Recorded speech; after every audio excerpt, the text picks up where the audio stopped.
पति हो तो ऐसा। मिहिका की नई नई शादी हुई थी। शादी के बाद ऑफिस जाने का पहला दिन था।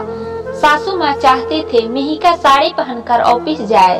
इस बारे में उन्होंने उसे कल ही बता दिया था, जबकि मिहिका कोई सूट पहनना चाहती थी। असल में बात यह थी, मिहिका को साड़ी पहननी नहीं आती थी, क्योंकि उसने शादी से पहले कभी साड़ी पहनी ही नहीं थी। इस बारे में उसने अपने पति समर को भी बता दिया था।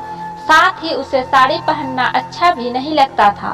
शादी से पहले उसकी माँ ने भी साड़ी सीखने को कहा था, पर उसने कभी साड़ी पहनना सीखा ही नहीं। वक्त ही कहाँ मिलता था उसे ये सब सीखने का। घर से ऑफिस और ऑफिस से घर, यही उसकी दिनचर्या थी। ऑफिस के लिए देर हो रही थी। मिहिका ऊहापोह की स्थिति में थी। क्या करे? मिहिका को चिंतित देखकर समर ने कहा, जो तुम्हें अच्छा लगे पहनो, मैं माँ से बात कर लूंगा।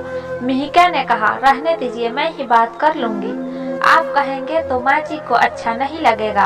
वे सोचने लगेंगी, बेटा अभी से बहू का हो गया, मेरे कारण मन मुटाव हो, यह मैं नहीं चाहती। तुम गलत सोच रही हो। मेरी माँ बहुत समझदार है, वे टिपिकल सास जैसी नहीं है।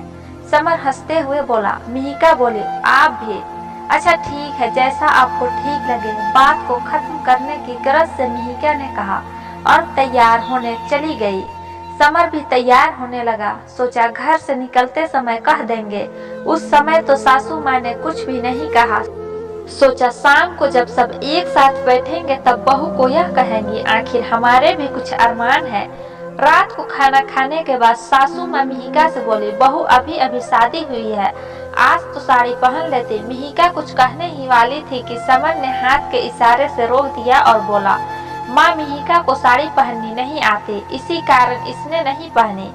तो उसकी सास गुस्साते हुए बोली, तू सीख लेती, ऑफिस से 20 दिन की छुट्टी पर थे, कम से कम इतना तो कर ही सकती थी ना। तभी समर बोला, माँ मिहिका साड़ी पहनने में असहज भी महसूस करती है, इसके बारे में इसने मुझे बता दिया था। साथ ही इसे साड़ी पहनना भी पसंद नहीं है। तभी समर की माँ तुनक कर बोली, अभी से बहू की तरफदारी? वाह बेटा वाह। समर बोला, माँ इसमें तरफदारी की बात किधर से आ गई? जो सच है वही तो कहा है, पर बहू की शोभा तो साड़ी पहनने में ही है।